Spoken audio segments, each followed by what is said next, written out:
আজকে আমি বানাবো চাল কুমড়োর খোসা ভাজা। তার জন্য আমি চাল কুমড়োর খোসাটাকে ভালো করে ধুয়ে ঝিরিঝিরি করে কেটে নিয়েছি কাঁচা লঙ্কা দুটো, কালো জিরে, পেঁয়াজ, রসুন অল্পই লাগবে। কড়াইতে আমি গরম জল বসিয়ে দিয়েছি, নুন দিয়ে দিলাম,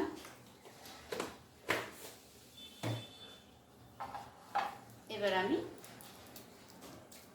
সেদ্ধ করতে বসিয়ে দিলাম। এটা সেদ্ধ হবে 10 মিনিট। 10 মিনিটে সেদ্ধ হয়ে যাবে। কড়াইয়ের মধ্যে তেল দিয়ে দিলাম, তেলটা গরম হয়ে গেছে, আমি কালো জিরে দিয়ে দিলাম।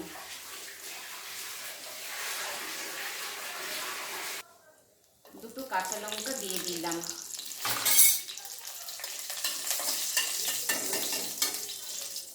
এবার আমি রসুন কুচি দিয়ে দিলাম।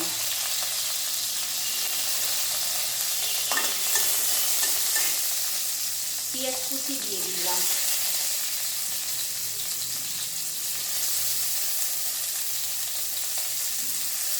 আঁচটা একটু ধিমে করে দিলাম, নাহলে পুড়ে যাবে।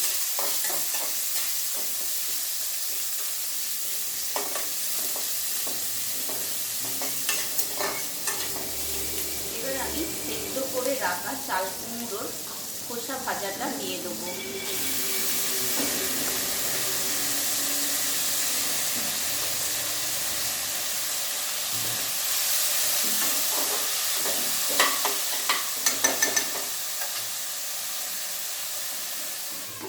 ঢাকা দিয়ে দিলাম 2 মিনিটের জন্য।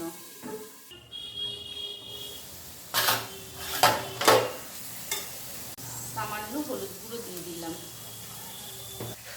পরিমাণ মতন নুন দিয়ে দিলাম।